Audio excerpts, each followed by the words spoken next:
नमस्ते। आज हम BEd second year 9th paper से समावेशी शिक्षा की अवस्थाएं और समावेशी शिक्षा में अध्यापक की भूमिका को देखेंगे।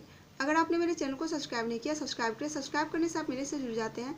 तो देखते हैं समावेशी शिक्षा। इसके अंतर्गत सबसे पहले देखेंगे समावेशी शिक्षा की अवस्थाएं।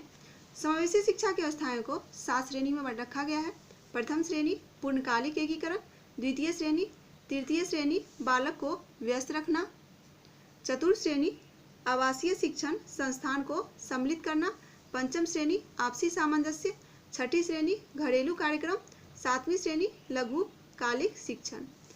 प्रथम श्रेणी पूर्णकालिक एकीकरण। एकीकरण की प्रथम श्रेणी सामान्य शिक्षा संस्था पूर्णकालिक एकीकरण है। पूरे दिन अध्यापक सामान्य कक्षा में बाधित बालकों को शिक्षा प्रदान करता है। छात्र आवश्यकता पड़ने पर शिक्षाविदों का सहायता लेता है। द्वितीय श्रेणी छात्र सामान्य कक्षाओं में नियमित रूप से उपस्थित रहते हैं, परंतु बीच में कुछ कक्षाओं को निलंबित करना पड़ता है विशिष्ट कक्षाओं के कारण। तृतीय श्रेणी बालक को व्यस्त रखना। इसके अंतर्गत बालक को सामान्य शिक्षा संस्था के कार्यकलापों में अपने आप को व्यस्त रखना पड़ता है। बाधित बालक विशिष्ट कक्षा में सम्मिलित होने के बाद सामान्य कक्षाओं में अपनी उपस्थिति देनी होती है।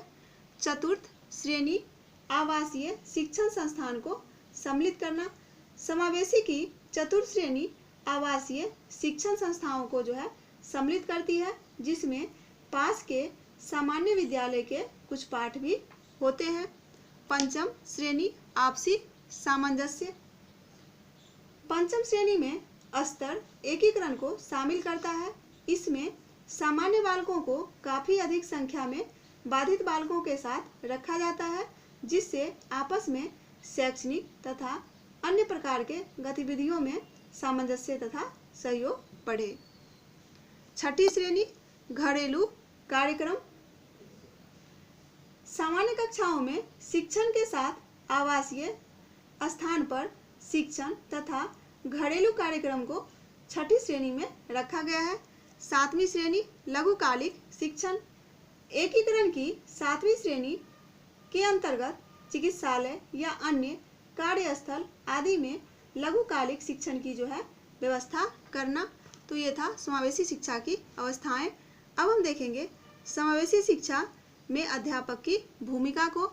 इसके अंतर्गत शिक्षण तथा मार्गदर्शन, हंसमुख एवं विनोदी होना, परिश्रमी और प्रवृत्तियों की समझने वाला प्रभावी शिक्षण, शिक्षण तथा मार्गदर्शन के रूप में अध्यापक की भूमिका को देखेंगे।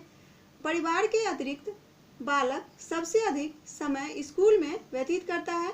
ऐसे में जब बालक परिवार से दूर रहता है तो शिक्षक ही वह व्यक्ति होता है जो प्रत्येक बालक में उचित गुणों को विकसित करने का प्रयत्न करता है तथा अधिकाधिक सहयोग भी देता है। बाधित बालकों के उत्थान में विशिष्ट भूमिका निर्वाह करता है।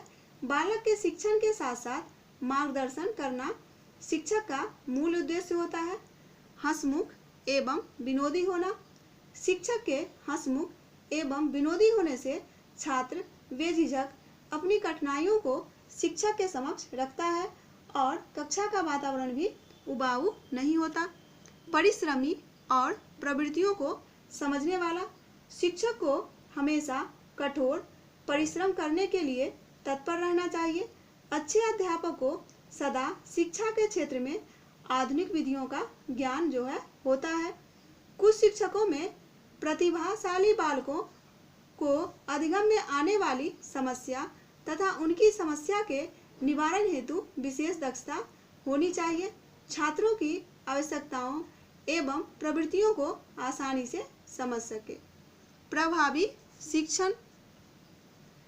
प्रभावी शिक्षण के लिए प्रत्येक बालक का व्यक्तिगत अभिलेख शिक्षक के द्वारा लिपिबद्ध होना चाहिए, जिससे सुधार हेतु कार्यक्रम समय समय पर बनाया जा सके। कम से कम समय में बालकों की कठिनाइयों को उनके माता पिता को बताना।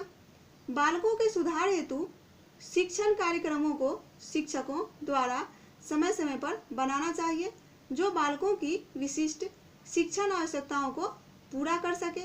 बाधित छात्रों को श्रेष्ठ शिक्षा देने के लिए अन्य कार्य क्षेत्र के शिक्षाविदों का भी सहयोग प्राप्त करना चाहिए, जिससे छात्रों की आवश्यकताओं की श्रेष्ठतम पूर्ति हो सके। शिक्षकों को समावेशी शिक्षा के क्षेत्र में अनुदेशात्मक प्रक्रिया को तैयार करनी चाहिए।